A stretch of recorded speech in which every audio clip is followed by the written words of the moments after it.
Milivanovic looking for some tall options. Very handy on the free kick. Keeps that one low and flat. Adams taking on goal. Adams at the back post puts it in. South Melbourne have a 1-0 lead. A beautiful free kick by Dane Milivanovic. It deceives Stepien Gull in goals, and Luke Adams, his first league goal for the club, pops up at the right moment. 1-0 South. Well, David, I thought that Luke Adams was offside here. Such was the case. He was so unmarked at the back post. I'll be interested to see another replay. But what a great ball from Milivanovic to the back post. Gull comes out there, can't get to it, and Adams at the back post with that looping header over the goalkeeper and into the back of the unguarded nets. We'll see it from here. Great ball, and yep, well, he's definitely onside. That's fantastic work there by Luke Adams to beat the markers, peel off them, go to the back post and just loop his header over the advancing goal and into the back of the net. Trent Rickson there trying to clear it. He's getting nowhere near that. We'll see another angle here from behind the goals. Fantastic ball to the back post, and Adams there just lobs it over the keeper into the back of the net. Rickson can't do anything about it, and it's 1-0 to the away side. And that one will sit up for Sean Kelly, and the former South man goes on a gallop. Looking good now, Sean Kelly, of course, back to full fitness, and that one's a nice ball played through. Yalaz inside, he wanted Rickson, he got nothing in the end. Well, that's a disappointing effort there from the youngster. Ibrahim, possibly a short corner option, he takes it. Now what have they got here, Port? Ibrahim looking for the cross, goes through Norton, back post, Kelly with the header. Found some nice space there, a beautiful vertical leap, which we know so well. Got the header down, but couldn't get it on target, John. Really, this should have been 1-1, David, and it's two former South players that could have come back to Horn South. Kamal Ibrahim, great ball to the back post. Sean Kelly out-jumps his markers there with a powerful header, but he directs it just wide, and Nikola Roganovic there will be breathing easy. It's a great ball. He out-jumps his marker, Sean Kelly. He's known for doing that. Very good player, but he directs his header wide of the far post. Quick footwork. Milivanovic, Jawadi again, now Norton.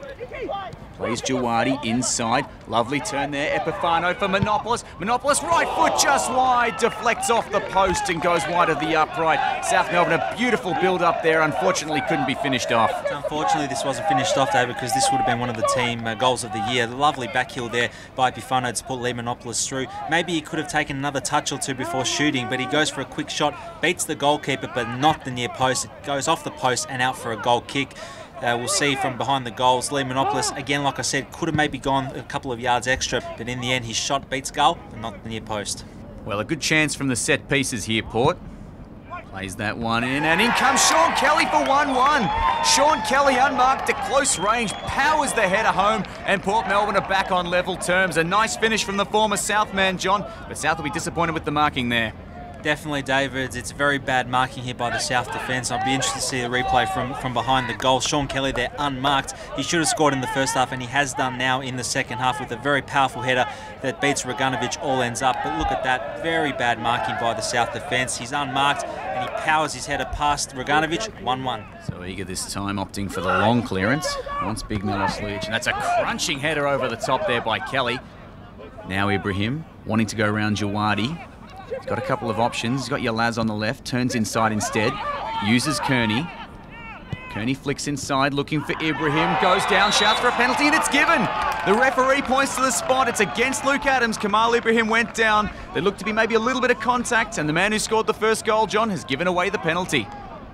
It does look very tight, David, and we have the benefit of a replay, and well, look, there is a minimal amount of contact there, and you do see them given, and then the penalty's been awarded, and now it's Alan Kearney who can put Port ahead. Well, it's Alan Kearney with that left foot. In comes Kearney, and it's 2-1 Port Melbourne. Alan Kearney, another former South man, scores against his old club, and Port Melbourne have the crucial lead. Well, this game's turned on its head in the second half here, John. Certainly has. Port have the upper hand now, and it's a nice penalty by Alan Kearney, always a reliable player at South, and certainly is the case here at Port Melbourne as well. He sends Roganovic the wrong way. Nice curled effort there to the left-hand side there, and Port are 2-1 up. Well, he's just got to get it in here, Milivanovic. All the tall bodies coming forward. Floats that one up high towards the 6-yard box. Brought down. Was there an arm? Doesn't matter. Norton turns it in. It's 2-2 in the 94th minute. Bradley Norton, he's looked likely all game. He's put it through a pack of bodies into the back of the net, and it is 2-2 in the dying moments, John. Well, it's two defenders that have scored for South tonight, David, and I'm just interested to see another controversial moment right there. I think it's pretty obvious for all to see. But in the end, it doesn't matter because Brad Norton, he falls to him and he sticks the left foot out and it goes into the back of the net. Gale takes a deflection off him before it hits the back of the net and South are level. Bit of a hand of God there perhaps, David, but it doesn't matter as the ball goes in the back of the net and it's 2-2 and I think it's going to finish that way tonight. Well, it's interesting here, John, just looking at that. Well, it's a Ruckman to Rover tap right there. I don't think an AFL coach could be any more pleased with that. Milos Lujic has gotten away with blue murder there.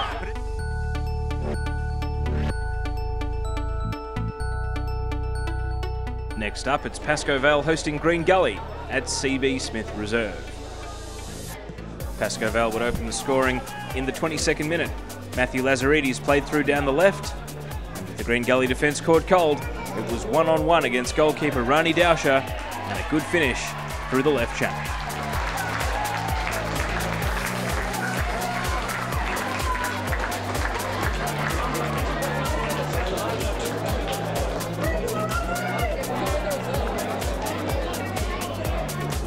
Goal scored, Pascoe Vale in the 22nd minute. Number 13, Matthew Lazaridis. Pascoe Vale 1, Green Gully 0.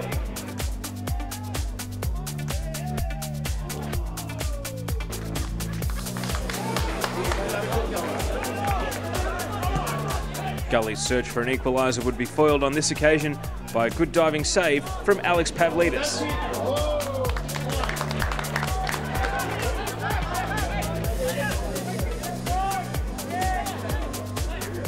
Pavlidis was proving to be difficult to pass as Gully tried their luck from long range.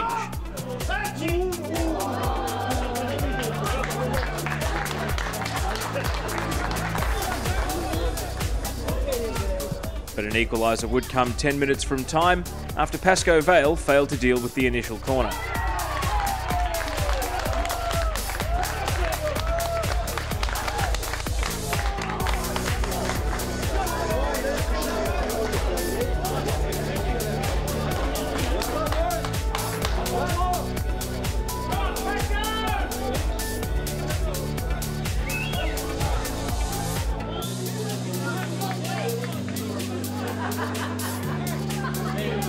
Match wouldn't stay level for long.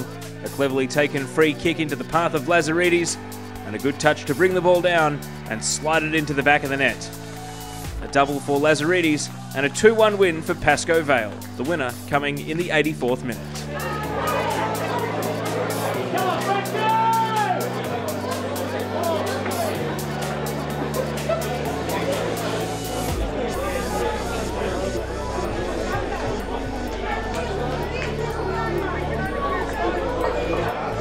Goal scorer for Pascoe Vale, Matthew Lazaridis.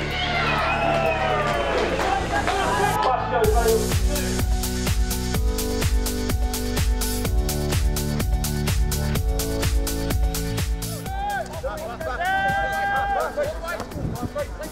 Bentley would open the scoring in the 14th minute. Wayne Wallace's bouncing through ball, sitting perfectly for Tyler Thurtell to lob into the back of the net. He put his body on the line, but got the reward. 1-0 to the Greens.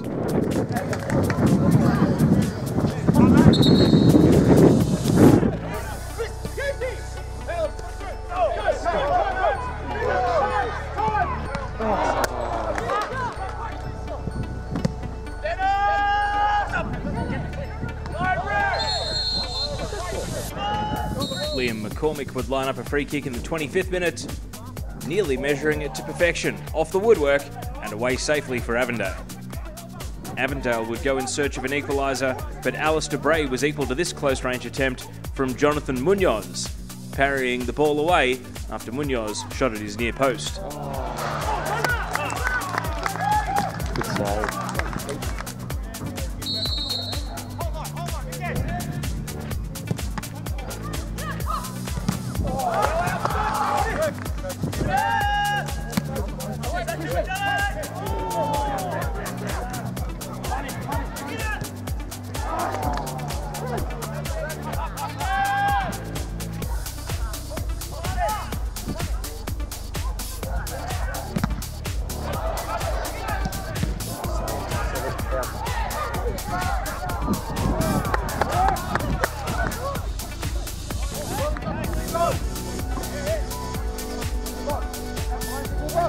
come on.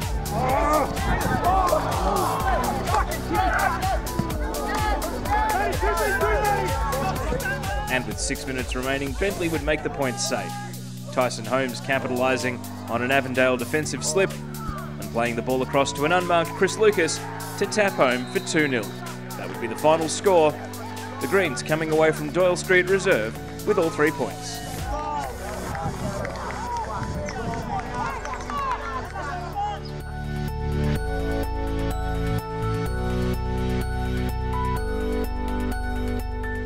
The away side got the contest underway, but took a little while in fashioning their first chance, which came in the 11th minute of play.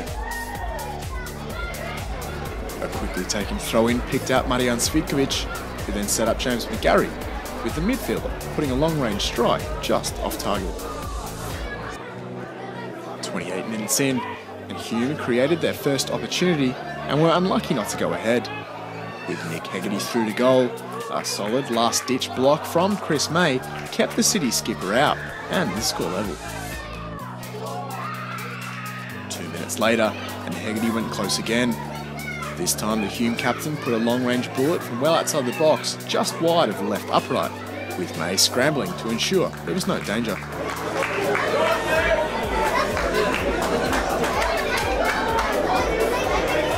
Ten minutes out from the half-time interval, and Chris May was called into action for the second time. Hegarty turned to provider and put a good cross into the box, which Aguek just failed to connect with, before Franjic forced a save from the Knights custodian.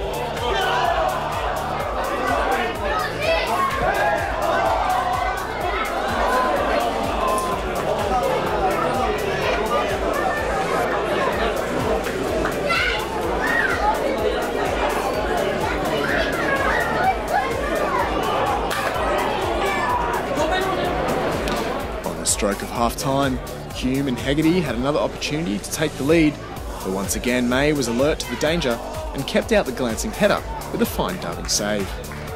That save was the last real moment from the opening half, with May's heroics keeping the score at 0-0 at the break. Into the second period, and Hume picked up from where they left off and forced another parry from the Knights shot stopper just before the hour mark with a Franjic low strike. 15 minutes left on the clock, the Knights spurned what was then the chance of the match. A Deo free kick was initially cleared before the ball was returned into the box, with Uskok and Zara crossing paths, with the latter skying his effort over the target.